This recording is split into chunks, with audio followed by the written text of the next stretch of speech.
Right. What's up? Give me 1 second. I'm trying. Here we go.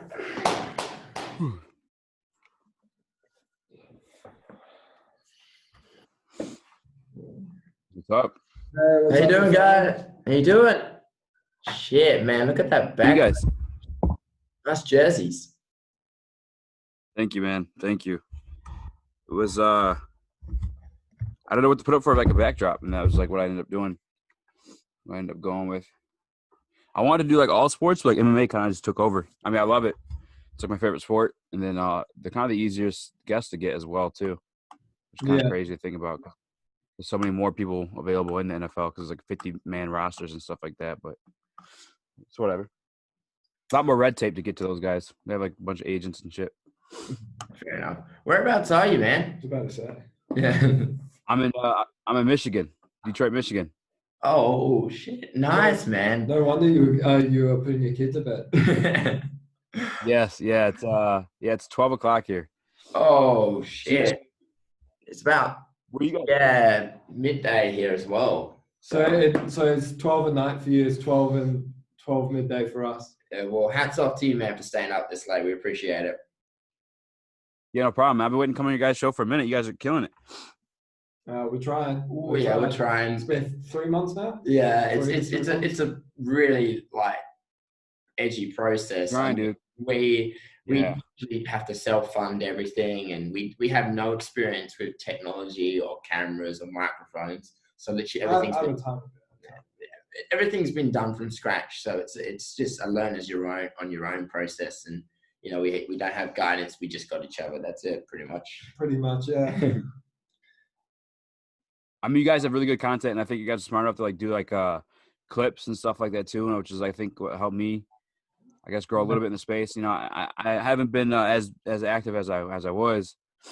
Kind of been getting lazy with editing because I'm sure you guys know it's a pain in the ass doing the editing and whatnot. But very time consuming. Like an hour-long podcast is going to take you maybe depends, maybe 2 or 3 hours sometimes, just depending on what's going on. Because we have multiple cameras and that, so it's hefty work sometimes, especially like syncing up audio, making sure it's perfectly and things like that. And then after that, you got to compress it, and then you got to try and upload it, and then you got to add the description and the tags and social media. Like we have fun, but like all the shit that goes on behind the scenes, there's just so much just to get like one video out, and it can be a drag sometimes. The clips are fun though. I make all the clips, and they're really fun. They're really fun to make. Yeah, no, they're definitely fun to make. It's like the whole process of it though, you know, and now today too, like in today's day and era, it's like the internet age. Everything's just so fucking fast. Like you take all that time to do one video, but by the time you're done, there's like new news, you know, that's hot and, you know, a hot topic to talk about. And, you know, the content you made in that video just may be old, you know, it's crazy.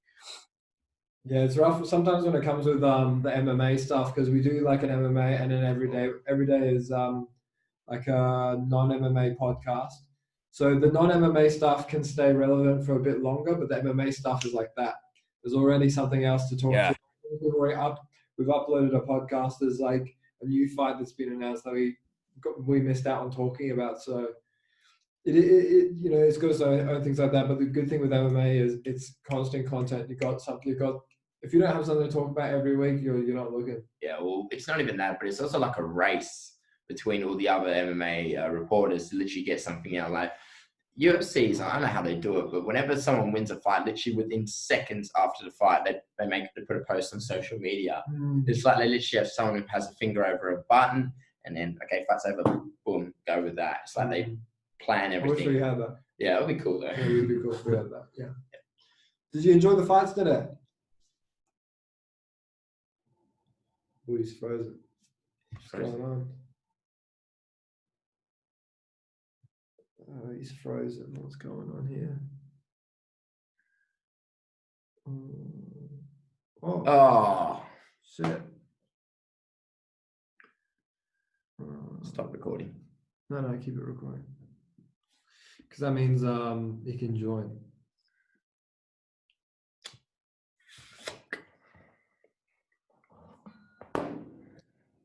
Annoying, eh?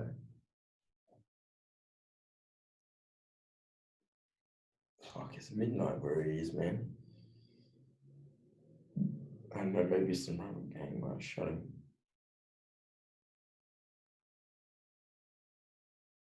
Alright, he's back. He's back. I'm back. Yeah, you're back now. Boom. I wonder if that's because like you guys are all the way out in you guys in Australia, right? Yeah, we're Yeah. in Perth, WA. Yeah. Where in the Perth. didn't get much affected by Corona. Well, we were lucky. Everything's back opened up, but over east and south is still pretty shit. It's been open for a long time for us. Like Perth's been doing brilliantly. Like Western Australia, COVID's been relatively unaffected because we've just been really smart with our border control and things like that. In Victoria, it's fucked. It's fucked. Yeah. It's really, really bad. And Really? we're getting something stupid. Like every day there's like another 50 confirmed cases or something like that. Whereas like in Perth, we've only got 4 cases and none of them were homegrown. They Not were, like a big that all the cases were literally came from someone just returning from overseas or isolated. Over east, what they did, over east, they just let everyone out too quickly. And then considering the socioeconomic climate at the time, people basically weren't applying to rules of social distancing. A lot of the protests, I think the protests were pretty, like, they had some pretty big protests in Melbourne and that. And then it meant just a flood of people. Yeah.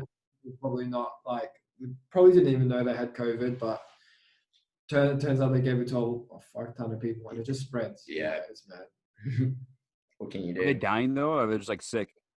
Yeah, because I'm not like a big like COVID like hype guy, but like, are they dying? The people that are getting affected over there, or Mainly sick. We don't. are they just like regular? Just We've hardly had that. We haven't really had that people that die.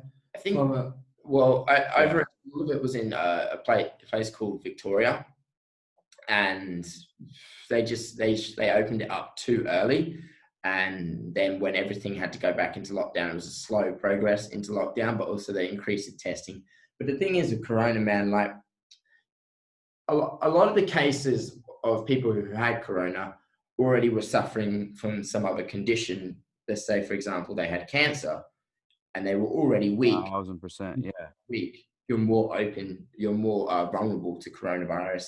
And I think at some 1,000%. And then when people get sick or die from it and like it's not Corona or I mean, I'm sorry, it's like, and they're like, oh, that guy was perfectly healthy. That shit happens all the time too.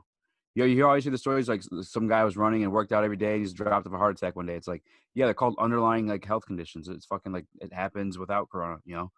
Mm-hmm. Like, and then when we get old enough too, like you sniff a fart the wrong way, you're gonna die. You know what I'm saying? Like once you hit a certain age, it's like, yeah, well, they're not really. It's just not. They're not really talking about like the guy can be said to die from coronavirus, but he might have also had pneumonia or something like that, and then that means as long as they just have COVID while they died from some other condition, they label a COVID test. A COVID. Yeah. I'm just reading here because like Australia's been pretty good. We've out of our total cases, we've had 26,900. About 24,000 have already recovered, and we've had about 800 deaths. So 800 deaths out of what? 20? How many people do we have in Australia? 23 million? Yeah, 23, like 24 million or something like that. We've had 800. So yeah. I mean, I guess you guys are also like on an island too, you know, like we're pretty, small. We don't really have. Yeah. We have like dense cities like Melbourne and Sydney and things like that, but Perth's not that dense. Yeah. West Australia is fucking huge. Yeah, we've been lucky in that regard because even when we had the lockdowns and things like that, we had certain protocols where you, like, if it was for your family or a loved one or something like that, you could travel there and from. You were allowed to go outside to like walk about and get exercise every day. If you wanted to exercise and go out with your family, you could. Just for the time being, you weren't allowed to like work out in parks because obviously if you touch something, then someone else can come by and be like, I want to work out, and they'll touch, and then you've just you may or may not have transmitted to someone. So they had certain things in control just so people also continue to like exercise and keep their health up while they were quarantined. So there were some good things that they've done. We just want to make sure that they keep that border closed for a while, because if they start opening up the border just for some shitty reasons, then it means that it puts everyone else at risk for a big second wave. Yeah, it's We thought you froze again. We thought you froze again. We're like, oh shit. Yeah. So what were you thinking of the main event? fuck, man. I'm so like I don't want to sound like a hater against Colby, right? But I'm just so fucking disappointed in Tyrone because like we finally got a little bit of action out of him, but then it was just like he went like the game plan was fucking awful. Like so okay, first 2 rounds, like, you met him in the center, right? And like had a little bit of success there. You know what I'm saying? Like a little bit of success when he fucking right there, you know, where they're standing and striking, and obviously, you know, although Tyrone hasn't looked great as of late, he always has that threat of the right hand, and we saw that Colby was backing away or like running, you know what I'm saying, running from the big shots from Tyrone, or even he was like doing that shit, you know. But then he went from that to just and I've watched Tyrone's fights leading up to this, and some he did like normally anyway, but he kind of like trots along the out, you know, just in front of the cage there, you know. But the problem was with Colby is like he pinned him against that cage and was just tallying up points, and Tyrone just didn't want to, like, I guess I don't know if he didn't want to exert the energy to get out of it, because at times he did, but he just will go right back to that point, or I guess whatever. But I mean, props to Colby. I'm saying like Colby's not a fucking bad fighter at all, and like the skill set is obviously there. It's just I mean, I don't know. Tyrone's not the same. It's fucking it sucks to see. But I mean, props to Colby. Colby's and yeah, man. I hope Tyrone kind of just hangs it up at this point. It's just kind of frustrating to see, frustrating to watch. I wonder if he's still got one more fight in the tank for Tyrone Woodley, because it was annoying to see, because the only thing we really saw was maybe when he leaped off the cage, hit him with the right hand, and he was going for some. It looked like he was going for a guillotine attempt, and then he was kind of just holding him and bracing up against the cage so he wouldn't get taken down. But that was kind of it. I didn't know if he was trying to tire out Colby or something like that with the takedown, but Colby dominated him again, and that looks like now it's been. I think Tyrone hasn't won his last 15 rounds. Yeah. Not even that, but just it's kind of a little bit upsetting to see him go down like that, because there was a time where he was a very, very dominant welterweight champion. You know, he had his rounds with the boy Thompson, and just since the Kamaru fight, there was just something about him. It didn't look like he wanted to be there. He wasn't as focused. He was quite gassed out already after the second rounds. And I feel like Kobe's pace is just unbelievable. He scored 100 strikes literally in round 3, and me and Jack were saying the dude doesn't. No, I think it was round 4. Round 4. Yeah, and by the end of like round 5, we said, look, round four, yeah. Submits him and knocks him out, he's lost this fight. I expected Tyrone in the 5th round just to he doesn't need to conserve a gas tank. I expected him he's going to lose. Like Colby could even give Tyrone. I said to Joe, Colby could even just take it chill, avoid any sort of exchange with Tyrone, and he would still win the fight, right? Fairly easily. But I expected Tyrone to just go, look, because I'm pretty sure Tyrone's coach even said, look, the only way we win this fight is you knock him out. And Tyrone still didn't look like that motivated to. He seemed so hesitant when he would get like a normal exchange, like maybe a 1 or 2 punch combo, and then he wouldn't follow up with anything. Like he would actually get in close range, and then he would disengage. Like he would already disengage and wouldn't want to. And then he'll literally get out, and he was hopping along the side of He would actually get in a good range. He would actually get in a good hit, and he would be like, all right, disengage. Right where then usually we see people going, you know, or mixing a takedown or something, mixing his wrestling that he was so famous for. I don't get it. It's so weird to see, because Tyrone before Kamaru and Tyrone after Kamaru are 2 different Tyrones. Like it's weird. Tyrons, yeah. One's Tyrone, one's Tyrone. Fucking like what the hell's going on, man? It's like that's the thing too. Like even with with Colby, and again, I don't want to like discredit Colby at all. Like when you're in the UFC and you're able to do like what he's done, even just little like wins, despite how you get them. Win's a win. In the UFC, it's the toughest. It's the highest. It's the most elite level of combat sports right now. And like, so I don't want to discredit him, but like, although he beats him on points, right? Like he's clearly up on points. Tyrone very much like felt like he could still get a knockout punch. I'm saying it wasn't like it wasn't like a Habib dominance, where he's like fucking like a guy's like just dead, dead tired or something like that. And again, that's Habib. No one else really like that. But I mean, like, I don't know, man. I was really disappointed in Tyrone and to not engage and do the same shit. And I don't know. 'Cause again, too, like it's The issue with Tyrone is maybe I'm being biased. I don't know. I felt like he was very much in the fight to where he could have done something still, and just refused to, Yeah. Well, when it comes to Tyrone, man, he's a guy who does so much. Like, I feel like for him now that he's sort of past his prime and he's just waiting out to the end of his UFC contract, because he's 36, I think. No, I think it's 38. 38. So, he's got a rap career. He works with TLS.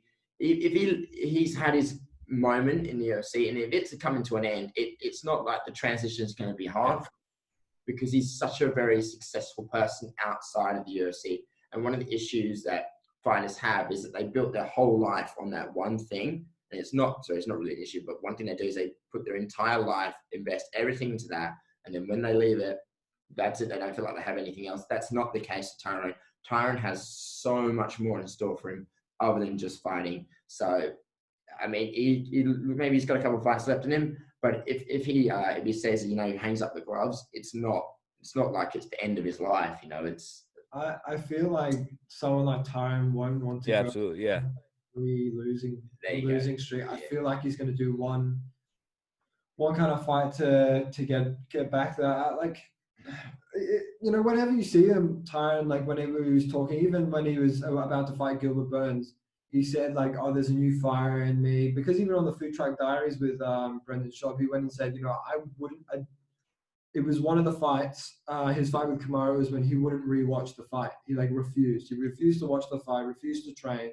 And then at some point, he had to pick up his gloves and actually go train again. I'm confused because he said he had like a new fire in him, whereas he was so tentative and so ready to disengage rather than walk through Colby like it's a different kind of Tyrone that we've seen that fucking knocked out Robbie Lawler. Like it's so different. Yeah, it's so straight. It doesn't fucking knock, rock Darren Till, fucking rocked Stephen Thompson. He just, I don't know. It's just not the same guy. It's just disappointing. It's like, I like the guy, right? But it's like I don't want to watch him fight anymore because it's so fucking frustrating to watch. Like let him go, bro. Like, you know what I'm saying? Like, what are you doing? But I get it. I only got it after I listened to Rashad Evans talk about like how John Jones has kind of like a declined a little bit too, like in his activity, I guess on the offensive side of the fighting. And he related it to like once you fought for so long, you've had moments in fights where like you've been clipped in certain situations and you're hesitant because of that. And that's what I'm thinking. Maybe it's what it is. Like, I don't know. I was very disappointed because again, although Kobe was very high and up on the cards, I felt like Tyrone was very much in the fight to where he could have, he still had an opportunity to end it with that right hand that, brought him to success, that knocked out Robbie Lawler and brought him that championship belt. Well, it's like this. When Tyrone, every champion has his own standard, right? So the goal of the champion is to maintain that standard, or if they can, improve it. But the thing is, man, when you're on there's a saying, the wolf on the top of the mountain isn't as hungry as the one climbing it because, he's already got the food. So with Tyrone, he set a very high standard, and it was just waiting for someone to meet it. And then Kamaru was that person. And now it's pushed this new standard of fighting for the welterweight division, and it's growing as well. And Tyrone sort of just stays where he is, and he can't. You get what I mean? No, 1,000%. It's I think age definitely caught up with him, and I think it's a mental thing too. And I really hope he hangs up and moves forward with everything else he had going on with TMZ and whatnot. Because we both wish him all the best.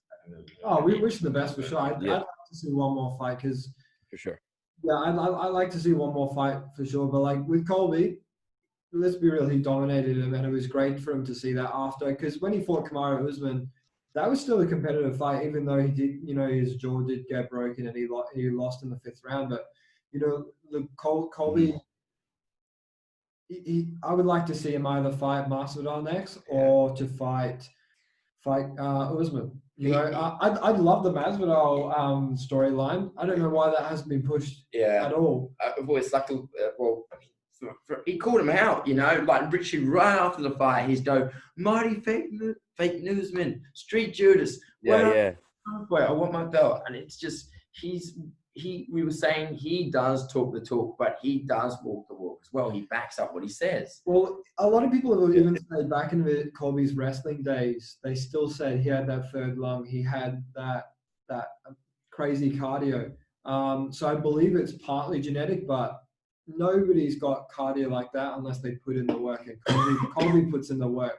I was gonna say, I feel like that's like a lot of like hate on him a little bit when people say that, because like I've never fucking heard that saying of it being a genetic thing until Colby had it. Like it's always been hard work, but when it was Colby, it all of a sudden turned to like a genetic thing. Like have you ever heard that saying before? Anybody say, oh, he's just naturally like has great cardio? Like I've never heard that until it was Colby who had the great cardio. I feel like it was kind of like a guys not liking him and kind of want to discredit him a little bit there, because I've never heard that saying beforehand. When it comes to the cardio thing. It's just genetic, He definitely worked at it, Yeah, of course. He's always doing like an amazing amount of like running and any form of cardio. He's always putting the work. So to be honest, not a fan of the persona or something what he puts on, but you can't. Yeah. I love that. But no, I think it's funny. It's just like I think it's hilarious. Yeah, I think it's funny. But the thing I'm most a fan of is his performance. You can't deny the guy obviously puts in the work in order to have cardio like that, because he has cardio for days. The volume he is able to put on, everyone they then discredit him. They say, "Oh, volume guy, he's got pillow hands." He's been dominating people, and he's he beat Tyrone today. I don't know what happened with that rib, because I know he in the 5th round he just started shouting, my rib, and he's essentially verbally tapping out. Yeah, so, I want to say it definitely wasn't an easy exit, but there was just I don't know about the eye pokes. He got a lot of time to recover from those eye pokes. He got a huge one, and straight after that eye poke, I just watched Tyrone, because he's able to refill a little bit of that gas tank. As soon as they get an eye poke and some big like anaerobic guy, I always think just like, all right, he's just had a bit of time to relax. He's just watched that, and even then, Tyrone didn't really turn it up on Colby. So weird fight today. It was a weird fight, but I think a lot of people were expecting. I picked personally. I don't know if you use the app Verdict MMA, but I typically use that app, and I picked Colby beating Tyrone by decision. And I was expecting the decision, and then the rib thing happened. And I was like, fuck, because I didn't expect a 5th round KO. Yeah, agreed. Yeah, I think a lot of people I think it was Tyrone like not wanting to like. I almost felt like Tyrone like was, man, I don't want to say it. I almost felt like it was like a cop out to not giving Colby the credit, or you say like, that way he'd say, "Oh, I got hurt," It's weird. It was really weird. All right. Well, I got to butt in and say, can we just spend a moment talking about what the fuck happened with Khamzat Chimeav? Who the hell let this guy out of the cage? It's like this dude what the fuck? 17 seconds. 17 seconds. He 17 seconds, yeah. Leap. And right at the start, I've got to admire about him is that I've never seen a fighter. You're so happy to be there. Just happy to be in the cage. Putting on a performance in a cage is a very daunting experience. And a lot of them, the pressure is such a big pressure, but the way that it manifests within him is unbelievable. The guy's now got 9 wins to his record, and everyone's already talking about a title shot. It's a bit too soon. I saw Errol Hawani even said that, he's ready for the top 5 fighters. I don't know about that. I know he fought Gerald. He's a UFC vet. He's done very well. He beat him in stunning fashion. I always love seeing his, his wrestling and his ground and pound, but can't deny that guy has power, not just wrestling. I don't know what's It's the next crazy, fight dude. now. So another UFC legend. So let's see how it goes, because Damian Maia, I think, what was it? Was Damian Maia's last fight against Ben Askren? I think it was, yeah. I think it was against Ben I Askren. believe so. Yeah, I think it was. So I'd love to. Well, the UFC loves these type of storylines because we don't usually see a fighter that's double booked now. And by Khamzat actually doing that in the first round in 17 seconds, he's actually kind of, he's let the doubters know for a little bit, and now he's ready to move on to Damian Maia. I think when are we expecting that fight against Damian Maia? I think next month, end of next is month. it next month? End of next month. Do you know? Do you know when he's fighting? I want to find out now. Actually. Not off the top of my head. No, I think it might be. I think it was 2 months. November. It's in November. That's when it was. Yeah. Yeah, it got pushed back to November. Moved to November. I believe that would be on Fight Island, would that not? That would be interesting. Yeah, I think so. I think so. Yeah. Fucking that guy's nuts, man. I truly believe he is the real deal. Kind of sucks we have to watch him climb the rankings a little bit, because you kind of have to do that, right? Because I mean, obviously what we saw with Sugar Sean O'Malley and whatnot, which was also kind of a weird fight situation too. But yeah, I think he's a real fucking deal, dude. I watched his highlights before this, and his stand up is like crazy in those too. Because I known him from like the first 2 fights he had, right? That's the Habib style, where he's just ground and pounding these guys. But then I went on YouTube to watch his fights beforehand, and he's fucking knocking guys out, like standing up with them. So like, fucking, I wish we could jump him up a little bit. I wouldn't mind jumping him to the top 10 at least. like. I agree. Top Dude, 10. Kobe Asmat, that'd be fucking that'd be pretty sweet. Yeah, it's too soon. UFC's got a bit of a history of just pushing people too early. It happened to Darren Till, Sean O'Malley. Sean O'Malley. Like, I mean, we were saying Barrow. I mean, people were sleeping on him, and now Marlon Barrow has just stolen his hype, and it works for the UFC no matter what. It doesn't matter if they win, they just got another superstar. If they lose, that fighter steals that guy's hype. Yep. UFC wins either way. I think a lot of the time with people like Darren Till, Khamzat, and Sean, I would like them to be pushed a little bit more slowly. But the thing is, like, the UFC wins either way. You still get a great fight, and you still get a fighter that steals that. Yeah. So, what is cool about Khamzat is the only difference. Sorry. No, so the only difference for me, because you're right, you do see that the UFC pushes those guys, like the highlight guys like that, like O'Malley, Nagano, Till, right? All stand-up guys. This guy's different. He has the Habib pressure, the Habib style that we've yet to see an answer to that. So it's like, that's the only difference in it for me. He has that dominant, like, Habib style where he's just pressuring guys and just fucking like just mauling them. That's the only difference for me in it is like his style, because that's a hard style to deal with, because there's not much you can do if a guy is like physically dominating you like that, and you just have to catch him. That's kind of it.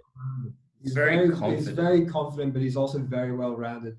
Like, even I was talking to you on a different dude. And like, one of the parts of his compilation is he's got someone's back, and he's got his arm in, and he pauses to put his mouth guard back in, and then like, what a fucking badass. Yeah, like, he's that calm, and he's only 26. He doesn't look 26, and he's honestly, when he's at these, isn't that fucking crazy, bro? He's only 26. Like, look how fucking dominant he is over these guys. So young. He says he's from Sweden too. Like, he says he fights out of Stockholm, Sweden, but he looks like he's from Dagestan. Like, I know, but a lot of them all have that similar bit. Well, he is. He's from like the neighboring country. What's it called? What you got to do is just shave that mustache, right? And you got his beard, and if people saw that beard, that is the new sign that you're not to be fucked with, okay? Yeah. And the cauliflower is. It's my brother. You got the look. That's what it is. Like fuck. He's from Chechen. That's what it is, Chechen. Yeah. But he trained out of Stockholm. Yeah. Because Chechen and Dagestan, they're like this. They actually had like wars over the hills and stuff like that. I don't know if you remember Conor was like saying that when him and Habib had their press conferences, like your dad ran from the Chechens. Chechen Preston, he's mental. Like he has his own like kids fighting ring, and he like puts his kids into that fighting ring as well. He like trains them up, and they're only like 7, 8 years old. Yeah, he's just obsessed with the sport. Yeah, I don't know. It's just something about people who come from those backgrounds that just they're tough as nails. I think it's that work ethic. Yeah, that work ethic as well. Yeah, like from the get go, because they're doesn't have social media. Well, I think the president does, but they're a country that barely has social media, barely much contact with the outside world. They're a bit behind in a lot of practices, but it's just something about the people that grow up there. They're just some of the toughest people on the planet, and it's a benefit for them when they go into sports because they have that mental endurance, and then they just need that, and they got that physical endurance basically from growing up in such a harsh environment that gives them a bit of an aid over everyone else. Yeah. What did you think of the Cerrone fight? Yeah. I'm not like necessarily mad at it, right? Like because Niko had some points taken away, but that's not. I would love to see that go 5 rounds because someone's getting KO'd, right? Like that was getting exciting there towards the end because Cerrone finally got it going a little bit, and Niko was kind of like losing his pace a little bit. But I mean, that's kind of like those guys' careers at this point. Like I don't think Niko ever sees himself actually like challenging for a title unless maybe he gets a little older. As of now, I think he just likes to put on a show, and obviously, that's been Cerrone's whole career. There was that one point where he had a little bit on a title run there, but it got stopped by who did stop him? Eloquent was it? Who was the first guy? Before? No, Tony. It was Tony. Yeah. But that was also swelled up because he blew out his nose. Yeah. So what he did was he broke his nose, and when you do that, you're not supposed to blow your. I don't know. I'm just saying, like, who I never even knew that myself. But Cerrone knew that because he's I didn't know that either. Yeah. You blow your nose out. The announcers were talking about it like it's common sense. I was like, oh shit. Oh, now I know not to do that. Like fuck, because his eye like real nasty. So that's all. But the thing is, I thought it was a little bit unfair for him to lose after that. And then we had McGregor, and then he lost to Anthony Pettis. Yeah, and then I think Gaethje knocked him out too before that, even before McGregor, I think. Oh, true. That's right. Yeah. So that's what happens when you fight volumes. Like he's always down to fight, and I don't. Oh yeah. Honestly, he might even fight early next year or something like that. He fights the best too. That dude will be like fighting till the UFC says, "No, man, we got to give you breaks." Like, to be honest, it's not like they're not competitive fights. Though. Yeah. It's not like they're not competitive fights. His fight against Niko was a competitive fight. The one thing I'd probably like to see Cerrone is probably to.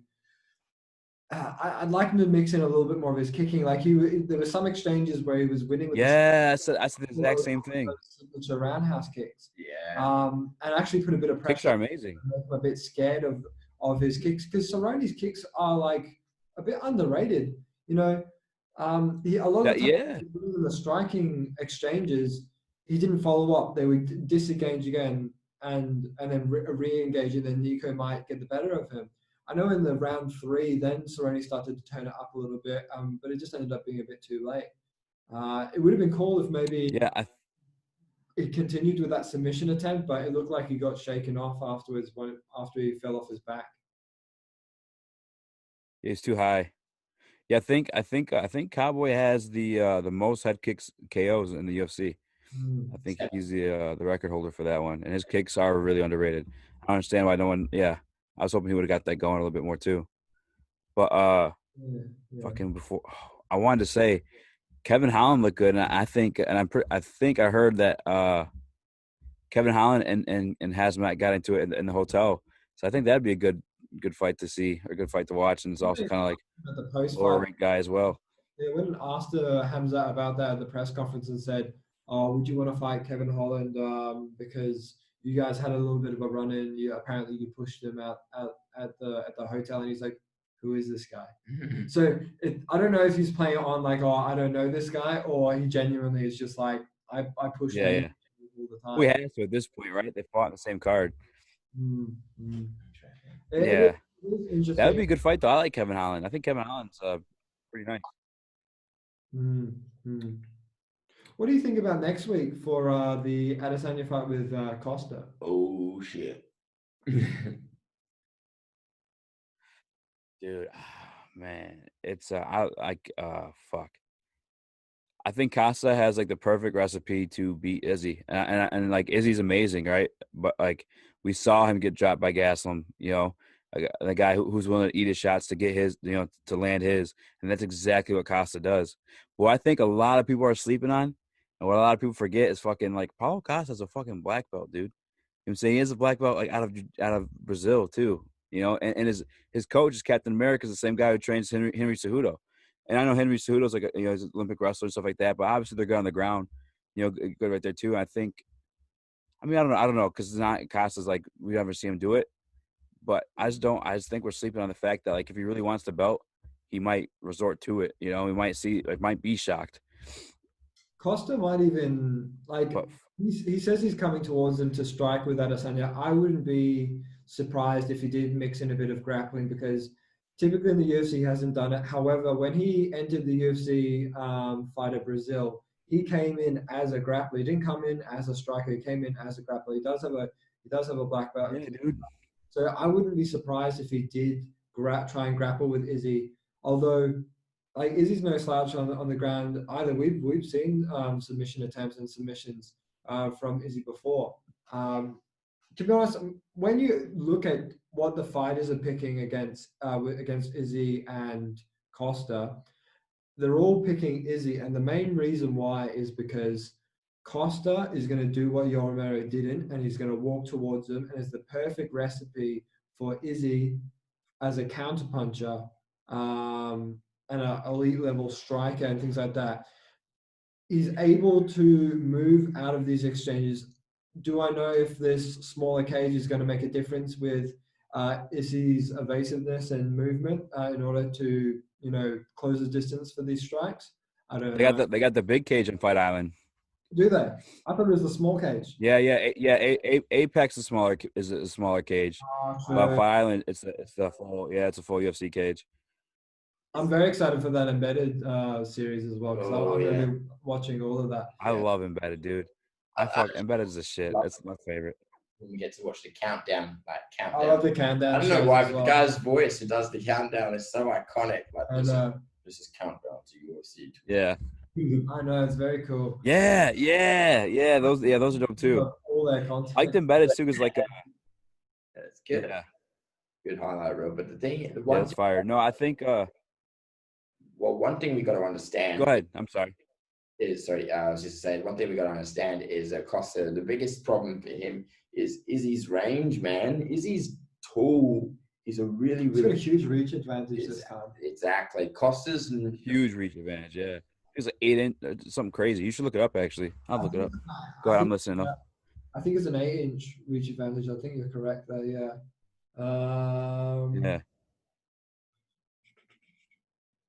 203. 10 centimeter reach advantage. That's correct. That's so huge. I don't know what that is in inches. That's probably about 7 or 8 inches. So yeah, it's mad. To be honest, I pick Izzy again. There was a time because my friend always goes and sees the UFC fights and that, and he went and watched. I think it was Izzy's debut. Was it his debut in Perth? His debut in Perth. Again, no. That was way later. Okay. Izzy's first fight, I'm pretty sure, was in Perth, WA, and my friend went and texted me. He said after he won it in his debut, my mate went and messaged me. He said, "Watch Adesanya. He's the next superstar." And that was just after winning his first fight. And I was like, all right, I'm going to keep an eye on him. And now now he's a champion within. Over a year. He literally did it within over a year of being in the UFC. It's one of the quickest title runs there has ever been. So, there's been times where I've against Izzy, but I've changed my mind. I'm not picking against Izzy anymore. I feel like Costa will walk towards Izzy. Is it going to be a hard time for Adesanya for 5 rounds? Yeah, his footwork better be on point. But I feel like he has the technique to overpower Costa, but via decision. I don't think Costa is so durable. We saw the shots he took against Yoramera. Adesanya, he has a bit of power, but it's mainly accuracy and precision. To be honest, I see him winning by decision. I don't see him knocking out Costa just because of Costa's durability. That's what I think. Why? What do you think? I think you can knock him out just because of like in the Romero fight we saw Costa gas out. It's hard to keep that pace, and I think it's going to be his first 5 rounder too, if I'm not mistaken. So like he hasn't been in those championship rounds before, and he does push the pace. Like his style of fighting. But I definitely think Costa has a chance because, like I said, just from what happened with Gaslam, we saw Gaslam drop Izzy. And obviously, no disrespect or discredit to Gaslam, he knocks out a bunch of people, but Costa's fucking huge. He's a big, strong guy. So I don't know how many of those shots Izzy's eating if he's getting dropped by Gaslam as well. But Izzy's a fucking monster, and I love Izzy Adesanya, and what I love about him too is like he's also like one of those guys like visualizes it and then manifests it to life. And becoming the world champion. And I always have like mad respect for those guys because like that's a fucking like true like mentality to keep if you ever want to be successful in anything. I mean, even podcasting, for us, it's like to get in that mind state and just allow it to drive you, and push you, and then watch it reap its benefits. Like he's a fucking world champion within just over a year, like you said. It's awesome. But who I have in the fucking man, it's a close fight, man. I hate picking sometimes because fights can be so 50-50, but yeah, in the world Costa, just to be different. Just be different. In the world of MMA, What were you say? Anything. It's like, I've bet on a few fights before, but when it comes to MMA, it's so much different from other combat sports like boxing or anything like that because sometimes it only takes one, which is what Costa has. He does have that chance.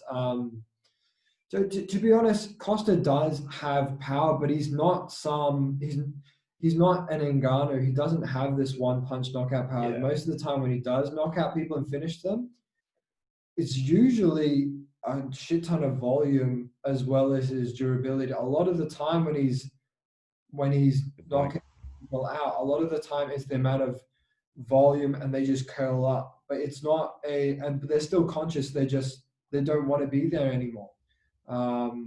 It doesn't have that knockout that he doesn't have this one punch knockout power that a lot of people expect him to have by being so huge. Because essentially, come fight day, he rehydrates almost 30 pounds. I think something stupid like 29 pounds or something like that. When he fights Izzy, he's probably going to be something like 211, 212 pounds or something like that. I don't know what he's rehydrating on. Yeah. Last time we don't know but he's essentially a light heavyweight. Come even heavier than a normal light heavyweight 205. Yeah. He's essentially a light heavyweight come fight day. Yeah, he should fight light heavyweight. He is a light. He essentially is. Yeah. The dude's shoulders are stupid. The dude's massive. Oh, dude, yeah. There's that iconic one when he's fighting and he's on the side and he looks at his arm looks. I don't know how he makes middleweight. I have no idea. I know he's a workhorse inside and outside the gym. I have no idea either. I have no idea. I think the only thing I can think is like because he's so muscular, his muscles can hold a shit ton of water, and then he's just hydrating. Then when it comes to dehydrating, his body is used to just getting rid of all that fluid, probably cutting out a shit ton of carbs. But to be honest, 30 pounds, losing that coming weight day, I don't know. I don't know how. I have no idea how he loses it and rehydrates Fucking insane. within like 24 hours without an IV, because we don't have IVs anymore. I have no idea. It's a mystery to Yeah. me. What did you say? Brazilian magic. Yeah, a little bit of that Brazilian supplementation, you know what Yeah. I mean? I don't know what he's doing over his food. Some Portuguese, like saying something, some magic spells in Portuguese or something. Yeah, mix it And in then- with a couple of and then- steroids. A little salt bay. Yeah, I have no idea what he's doing in order to lose that weight and then rehydrate, because it's something. It's stupid. It's I have stupid. no clue how he loses it. I mean, rehydrate, yeah, but losing it just fucking blows my mind because he's huge. It's a big fella. My X factor for that fight for sure is that black belt, though, just because he'll just pull it out of nowhere. I feel like he'll do what he has to do to win. What were you thinking of the next fight is for the vacant light heavyweight title? Dominic Reyes. You love Dominic Reyes. I love Dominic Reyes. I still hold to this day that he beat John Jones. Yeah, against Jan Blachowicz. So Yeah. Who's your pick? Yeah. I know you don't like picking, but come on, you got to pick. Yeah, you good. Give me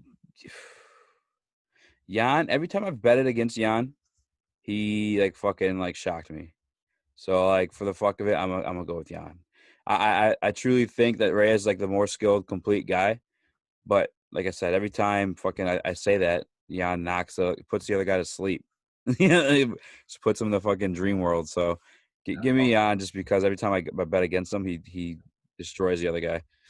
Yeah, that Polish power is something special. I mean, that knockout over Luke Rockhold, that was scary to watch. I remember we were in the pub one day, and we're actually playing pool, and then I turned my back for a second, and then he goes, "Whoa!" and then everyone's like, "Whoa!" and I see. Yeah, I told you, and you were like, "What happened? What happened?" I was like, "You just fucking knocked him out."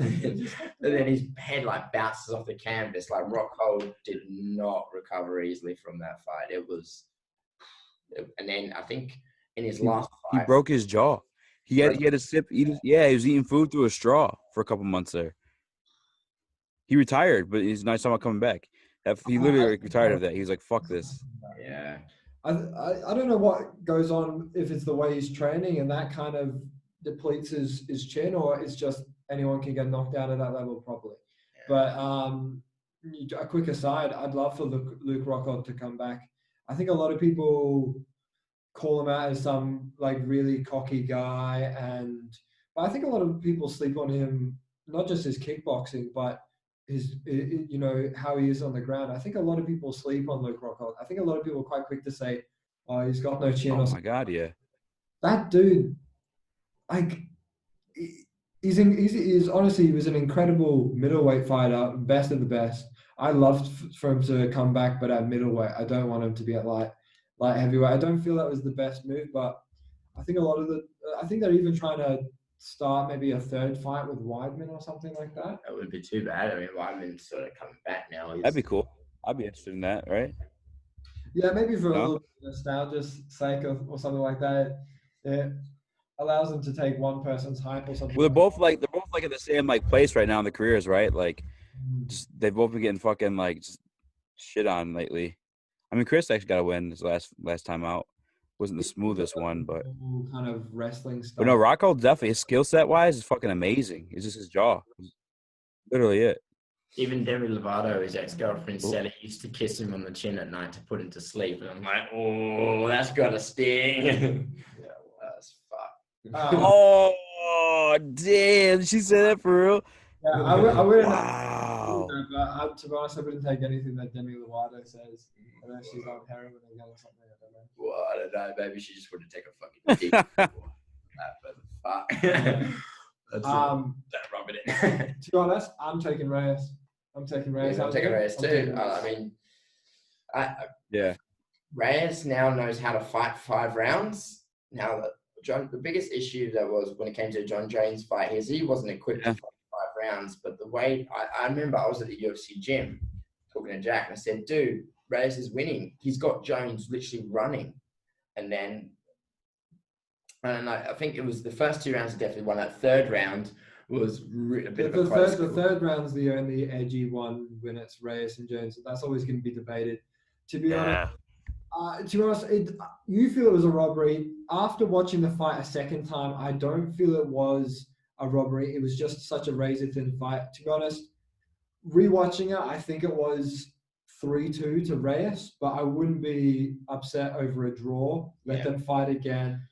But to be honest, what does Jones have to prove anymore? Yeah. How long has he been at light heavyweight? I think it is time for him to go to heavyweight and start to look for these bigger fights and build up his name again. Because to be honest, exactly. Such a long time. What else does he have to prove to all the? Because he's got a huge amount of haters. What else does he have to prove? Yeah. Just move up to heavyweight. Do I think he should fight Stipe yet? Hell no. Do I think he should fight Ngannou? Hell no. No. Yeah. No. But I think he should fight someone in the top 5 for sure. Well, everyone wants Ngannou. Yeah. Jones. That is the super fight because Ngannou is the fucking boogeyman. Like, that dude's knockout power, he sends guys to the next dimension. Mm-hmm. And there was a lot of back Insane. Jones and Ngannou. But the reason why you gotta understand, if you've got to fight Ngannou, Jones is going to want a massive payday because he's going to risk his neck for probably one of the biggest power punches in. Oh yeah. Scary. 1,000%.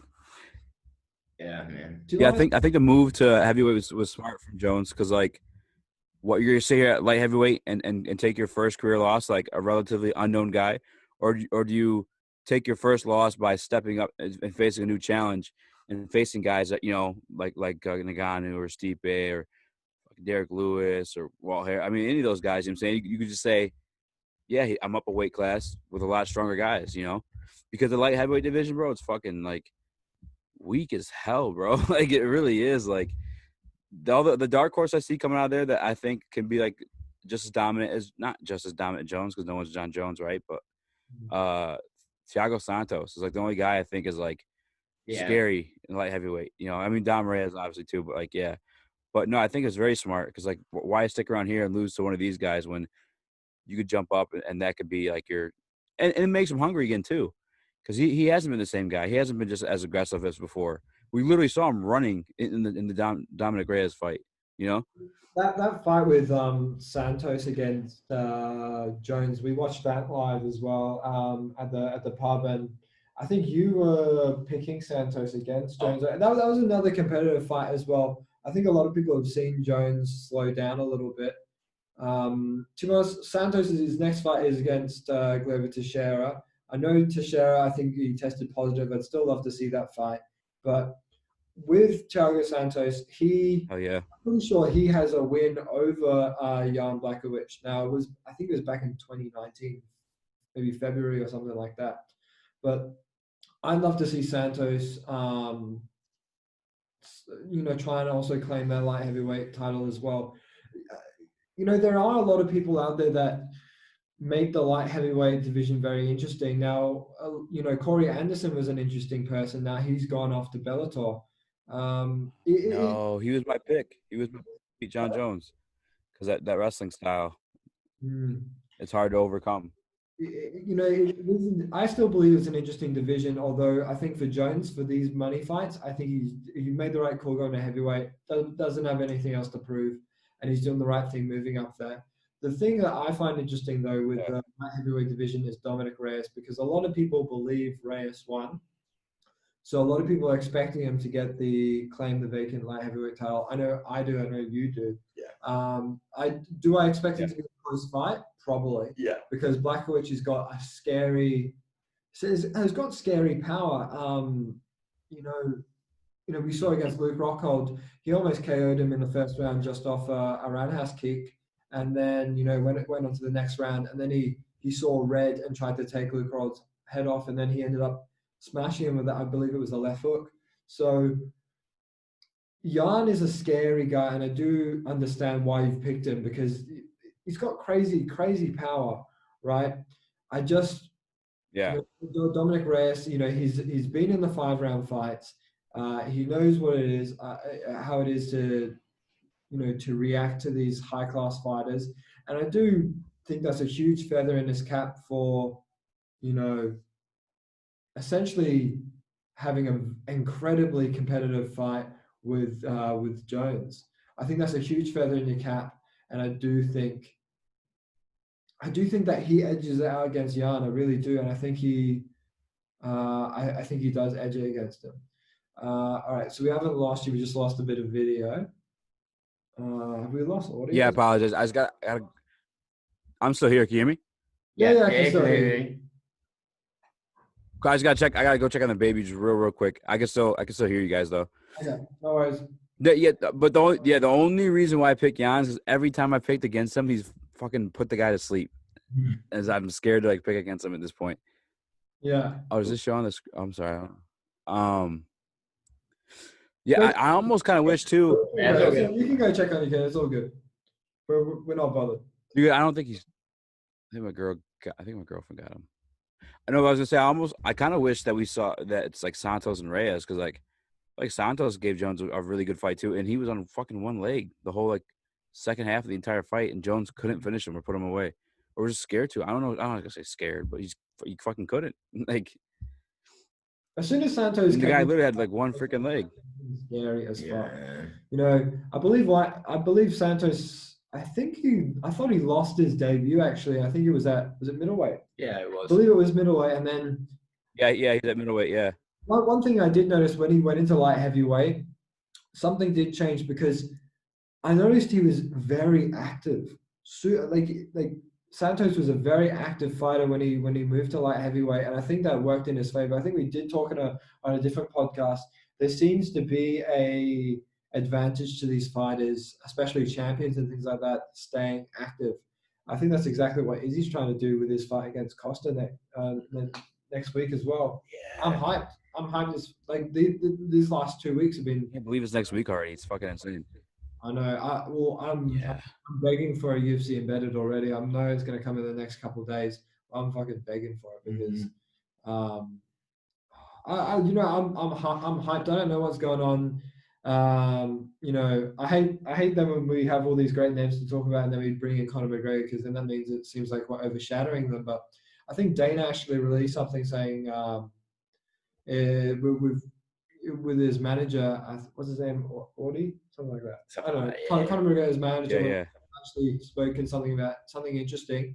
And Joe was actually telling me that they've released a couple of pictures of Conor actually like going to the gym and things like that, not just doing he's doing some water bike thing on top of that for charity. Yeah, he's not doing it anymore. He got replaced. So it looks like he's going back in the gym because he was starting to get thick as on that vacation food. So I don't know what's next for him for lightweight or for welterweight. I don't know what fights will present himself at welterweight. A lot of people say maybe lightweight next year. He could, he could fight maybe the Dustin Poirier or Tony Ferguson, maybe a Michael Chandler. I know Michael Chandler is now believe he's the backup now for the fighter. Yeah, backup replacement guy. Sorry? Yeah.